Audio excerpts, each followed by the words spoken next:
ባሳለፍነው ቅዳሜ ምሽት የዋይት ሃውስ ዘጋቢዎች የእራት ግብዣ በተከናወነበት ሆቴል ውስጥ ፕሬዝደንቱንና ባለሥልጣኖቻቸውን ኢላማ ያደረገ ነው የተባለ ጥቃት ከተፈጸመ በኋላ የዓለም ዓይንና ጆሮ ትኩረቱን ወደ አሜሪካ አድርጓል።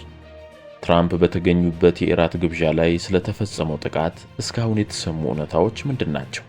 ጥቃት አድራሹ የደህንነት በሮችን እንዴት አለፈ? ከጥቃቱ ጀርባስ እነማን አሉ? የዓለም መሪዎችስ ምን አሉ? በዝርዝር እንመለከተዋለን። ዶናልድ ትራምፕ ለፕሬዝደንትነት እየተወዳደሩ በነበረበት ጊዜም ሆነ አሁን ሀገሪቱን እያስተዳደሩ ባሉበት ወቅት በርካታ የግድያ ሙከራዎችና ማስፈራሪያዎችን አስተናግደዋል እየተባለ ነው። እንደ አውሮፓውያኑ በሐምሌ ወር 2024 በፔንሲልቫኒያ የተፈጸመባቸው የግድያ ሙከራ ቀዳሚው ነው። በወቅቱ የምርጫ ቅስቀሳ እያደረጉ የነበሩት ትራምፕ መድረክ ላይ ንግግር በሚያደርጉበት ወቅት መሳሪያ የታጠቀ ግለሰብ ጣሪያ ላይ በመውጣት ተኩስ ከፍቶባቸዋል። በወቅቱ አንድ መንገደኛ የተገደለ ሲሆን ትራምፕም ጆሮአቸው ላይ ጉዳት ደርሶባቸዋል። ከዚህ ክስተት ጥቂት ሳምንታት በኋላ በመስከረም ወር በፍሎሪዳ በሚገኘው የትራምፕ የጎልፍ መጫወቻ ስፍራ ፕሬዝደንቱን ለመግደል አቅዶ ነበር የተባለ ግለሰብ ከነመሳሪያው ተይዟል። በየካቲት ወር ደግሞ የ21 ዓመቱ ኦስቲን ታከር ማርቲን በፍሎሪዳ በሚገኘው የፕሬዝደንቱ መኖሪያ በመግባቱ ተተኩሶበት ተገድሏል። ፕሬዝደንቱ በወቅቱ በመኖሪያ ቤታቸው አልነበሩም ነው የተባለው። የሰሞኑ ደግሞ የበለጠ መነጋገሪያ ሆኗል። ቅዳሜ ምሽት ፕሬዝደንት ዶናልድ ትራምፕ እና በርካታ የአሜሪካ ከፍተኛ ባለሥልጣናት በተገኙበት በዋሽንግተኑ ሂልተን ሆቴል የዋይት ሃውስ ዘጋቢዎች የእራት ግብዣ አዳራሽ ላይ ጥቃት ለማድረስ የጦር መሳሪያና ቢላዋ ይዞ የገባ ግለሰብ በሀገሪቱ የጸጥታና የደህንነት ባልደረቦች በቁጥጥር ስር ውሏል። ፕሬዝደንቱ ምንም ጉዳት ሳይደርስባቸው በፍጥነት ከአዳራሹ እንዲወጡም ተደርጓል። እራት ግብዣው ላይ ዶናልድ ትራምፕ፣ ምክትል ፕሬዝደንታቸው ጄዲ ቫንስ፣ የመከላከያ ሚኒስትር ፒት ሄግሴት፣ የውጭ ጉዳይ ሚኒስትር ማርኮ ሩቢዮና ሌሎችም በርካታ የትራምፕ አስተዳደር ባለሥልጣናት ነበሩ። በሀገሪቱ የደህንነት አባላት ጥበቃ የሚደረግላቸው ሁሉም ባለሥልጣናት ከቦታው እንዲወጡ ተደርገዋል። የአሜሪካ ጠቅላይ አቃቤ ሕግ ቶድ ብላንቼ በዋይት ሃውስ ዘጋቢዎች የእራት ግብዣ ላይ ተኩስ የከፈተው ተጠርጣሪ በተደረገበት ምርመራ ኢላማ ያደረገው የአስተዳደሩን ባለሥልጣናት እንደሆነና ይህም ፕሬዝደንቱንም ሊያካትት እንደሚችል የመጀመሪያ ደረጃ የምርመራ ግኝቶቻችን ያሳያሉ ብለዋል። ጠቅላይ አቃቤ ሕጉ ለኤንቢሲ ሲናገሩ መርማሪዎች ተጠርጣሪው መሳሪያውን የገጣጠመው በሆቴል ውስጥ ነው ወይ የሚለውን እያጣሩ መሆኑንም አስታውቀዋል።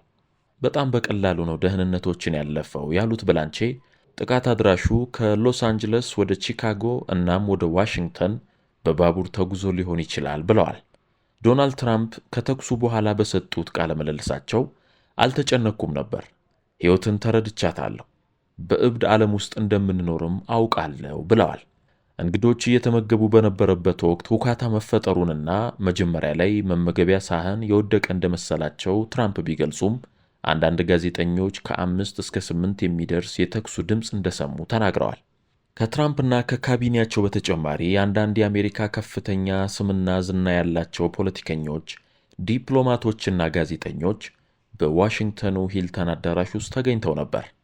ተኩሱ እንደተሰማ ታዳሚዎቹ ከጠረጴዛና ወንበሮች ስር ለመደበቅ ሲገደዱ፣ የጸጥታና የደህንነት አባላት በበኩላቸው ቦታውን በፍጥነት ተቆጣጥረውታል። በኋላም የእራት ግብዣው እንዲቀጥል ለማድረግ ቢሞከርም ተሰርዞ በሌላ ቀን እንዲደረግ ተወስኗል። አንድ የአሜሪካ የደህንነትና የጸጥታ ባልደረባ ጉዳት ደርሶበት በሆስፒታል ሕክምና እየተደረገለት ከመሆኑ ውጭ የከፋ ጉዳት አለመድረሱን የሀገሪቱ ባለሥልጣናት ተናግረዋል። ተኩስ ከከፈተ በኋላ በቁጥጥር ስር የዋለው ግለሰብ ነዋሪነቱን በካሊፎርኒያ ያደረገው የ31 ዓመቱ ኮል ቶማስ አለን መሆኑን የአሜሪካ መገናኛ ብዙሃን ዘግበዋል። ተጠርጣሪው በርካታ የጦር መሳሪያዎችን መያዙንም ፖሊስ ተናግሯል። የተለቀቁ የደህንነት ካሜራ ምስሎች ግለሰቡ የደህንነት ሰዎችን አልፎ ሲሮጥ አሳይተዋል። በእራት ግብዣው ላይ የደህንነት ሁኔታው ምን ያህል የተጠናከረ ነበር የሚለው ግን አሁንም መመለስ ያለበት ጥያቄ ሆኗል። የአሜሪካው ሲቢኤስ ቴሌቪዥን ግለሰቡ በቁጥጥር ስር ከዋለ በኋላ ለሕግ አስከባሪ አካላት በትራምፕ አስተዳደር ውስጥ ያሉ ባለሥልጣናትን ተኩሶ ለመምታት ፈልጎ እንደነበር መናገሩን ዘግቧል። ፖሊስም ከጥቃቱ በኋላ በሰጠው መግለጫ በደህንነት አባላትና በግለሰቡ መካከል የተኩስ ልውውጥ ነበር ብሏል። የዋሽንግተን ጊዜያዊ የፖሊስ ኃላፊ ጄፍሪ ካሮል ተጠርጣሪው በዋሽንግተን ሂልተን ሆቴል እንግዳ እንደነበር የገለጹ ሲሆን የጦር መሳሪያ ከበርካታ ቢላዎች ጋር ታጥቆ ነበር ብለዋል። ፖሊስ እስካሁን ባሉት ማስረጃዎች ተጠርጣሪው ከሌላ አካል ተልዕኮ ሳይቀበል ብቻውን መንቀሳቀሱን አስታውቋል። ይህም የተነሳው ከኢራን ጋር ይገናኝ እንደው የሚሉ ጥያቄዎች እየተነሱ ስለነበር ነው።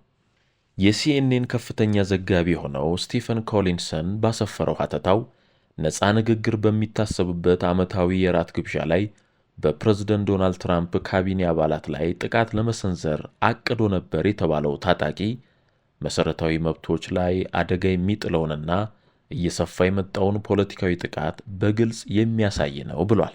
በዚህ ዘመን የአሜሪካን ዴሞክራሲያዊ ስርዓቶች ስጋት ላይ የሚጥሉ ግልጽ የፖለቲካ ዓላማ ያላቸው ጥቃቶች መበራከታቸውን በመግለጽ ታዲያ በዚህ ሁሉ ግርግር መሃል የዓለም መሪዎች ምን አሉ? በመላው ዓለም የሚገኙ የሀገራት መሪዎች በዋይት ሃውስ የጋዜጠኞች የራት ግብዣ ላይ በነበረው ተኩስ የተሰማቸውን ሐዘን ገልጸው ለአሜሪካ አጋርነታቸውን አሳይተዋል።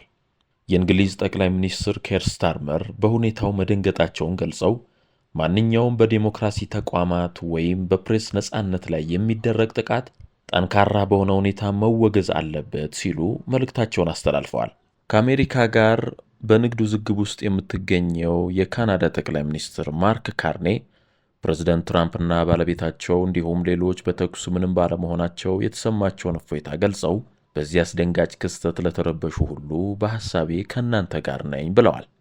የአውስትራሊያው ጠቅላይ ሚኒስትር አንቶኒ አልባኒዝ በበኩላቸው በስፍራው የተገኙ ሁሉ በደህና ሁኔታ ላይ መሆናቸውን በመስማቴ ደስተኛ ነኝ የሚል ሐሳብን አጋርተዋል። የአውሮፓ ሕብረት ከፍተኛ ዲፕሎማት ካጃ ካላስ ለአሜሪካ ፕሬዝዳንት፣ ለቀዳማዊት እመቤትና ሌሎች በስፍራው ለተገኙ ሁሉ ያላቸውን ድጋፍ ገልጸው በዴሞክራሲው ውስጥ የፖለቲካ አመጽ ስፍራ የለውም ብለዋል። የቬንዙዌላዋ ተጠባባቂ ፕሬዝዳንት ዴልሲ ሮድሪጌዝ የጥቃት ሙከራውን በጥብቅ አወግዛለሁ ካሉ በኋላ በስፍራው ለተገኙ ሁሉ ያላቸውን መልካም ምኞት ገልጸዋል። የፓኪስታኑ ጠቅላይ ሚኒስትር ሼህባዝ ሻሪፍ በተኩሱ በጣም መደንገጣቸውን፣ በዚህም ጸሎታቸውና ሐሳባቸው ከትራምፕ ጋር መሆኑን ጠቅሰዋል። የህንድ ጠቅላይ ሚኒስትር ናሬንድራ ሞዲ ለፕሬዝደንቱ፣ ለቀዳማዊት እመቤትና ለምክትል ፕሬዝደንቱ ለቀጣይ ደህንነታቸውና ጤንነታቸው መልካም ምኞቴ ይድረሳቸው ሲሉ ተደምጠዋል። የሜክሲኮ ፕሬዝደንት ክላውዲያ ሼይንባውም አመጽ ምርጫ መሆን የለበትም ሲሉ ለአሜሪካ ያላቸውን አጋርነት አሳይተዋል። ይህ በእንዲህ እንዳለ እንግሊዝ ለንጉሷ ደህንነት ተጨማሪ ዋስትና እንደምትፈልግ ገልጻለች። የዩናይትድ ኪንግደም ጠቅላይ ሚኒስትር ጽሕፈት ቤት ኃላፊ ዳረን ጆንስ ንጉሱ ወደ አሜሪካ ከመጓዛቸው በፊት ተጨማሪ የደህንነት ውይይቶች ይከናወናሉ ብለዋል። ንጉሥ ቻርልስ ሳልሳዊና ንግሥት ካሚላ ከዛሬ ጀምሮ ለ4 ቀናት ጉብኝት ወደ አሜሪካ ይጓዛሉ። ኃላፊው ከቢቢሲ ለቀረበላቸው ጥያቄ ሲመልሱ ከጉዳዩ ጋር በተያያዘ ተገቢው ደህንነት ይኖራል ብለዋል። ከዚህ ክስተት በፊትም ቢሆን መንግሥትና የባኪንጋም ቤተ መንግሥት ከአሜሪካ አቻዎቻቸው ጋር በቅርበት ሲሰሩ መቆየታቸውን ተናግረዋል። የጎንዮሽ ሀገር ውስጥ ጉዳይ ሚኒስትሩ ክሪስ ፊሊፕ በበኩላቸው ንጉሱ በአግባቡ መጠበቃቸውን ማረጋገጥ አስፈላጊ ነው ብለዋል። ጉብኝቱ መከናወን አለበት፣ ምክንያቱም አመጽ የዲፕሎማሲ ግንኙነቶችን እንዲያቆም መፈቀድ የለበትም ሲሉም አክለዋል። በአሜሪካ የሆነው ክስተት ድንጋጤን የፈጠረ ቢሆንም የዶናልድ ትራምፕ የድራማ አካል ነው የሚሉ ተቺዎች ግን አልጠፉም።